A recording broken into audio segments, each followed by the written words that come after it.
Hello दोस्तों, नमस्कार। फिर हम आप लोगों के लिए एक नया कहानी लेकर आए हैं। कहानी का नाम है स्वर्ग का यात्रा।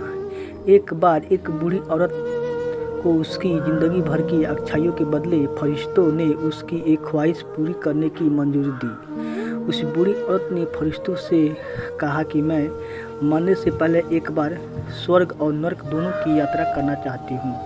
फरिश्तों ने उस औरत की ख्वाहिश पूरी करने का वचन दिया और उसे अगले ही क्षण एक बहुत बड़े भोजन कक्ष में ले जाया गया, जहाँ पर बहुत विशाल डाइनिंग टेबल थे।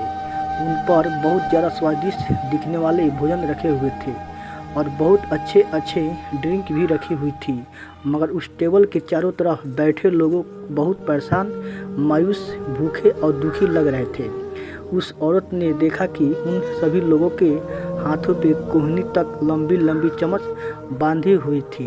वह लोग जब भी उस चम्मच से खाना उठाकर अपने मुंह तक ले जाने का प्रयास करते तो उनकी केहनी मुड़ नहीं पाती और खाना उनके मुंह तक कभी पहुंच नहीं पाता। बूढ़ी औरत ने फरिश्तों से पूछा, क्या यह नरक है? फरिश्तों ने कहा, हाँ। औरत ने तुरंत कहा, मुझे यहाँ से दूर ले चलो। और अगले ही क्षण उस बूढ़ी औरत को एक भोजन कक्ष में लाया गया। उसी भोजन कक्ष में जहाँ पर बड़े बड़े ड्रिंक टेबल थे, बहुत स्वादिष्ट दिखने वाले भोजन और अच्छे अच्छे ड्रिंक टेबल पर सजाई गई थी। मगर इस बार डाइनिंग टेबल के चारों तरफ बैठे लोग खुश थे, हंस रहे थे और उनके चेहरे पर संतुष्टि थी।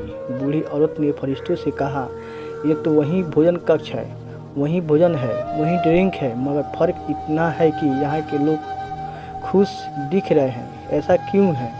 ऐसा क्यों है?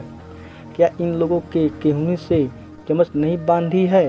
फरिश्तों ने उस औरत से कहा, ध्यान से देखिए, इन लोगों के हाथों से भी केहनियों तक चम्मच बांधी हुई है।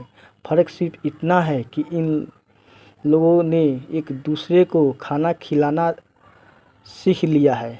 दोस्तों, इन छोटी कहानी की तरह ही हम चाहे तो हमारे जीवन में इस पृथ्वी पर ही स्वर्ग या नर्क दोनों का अनुभव कर सकते हैं।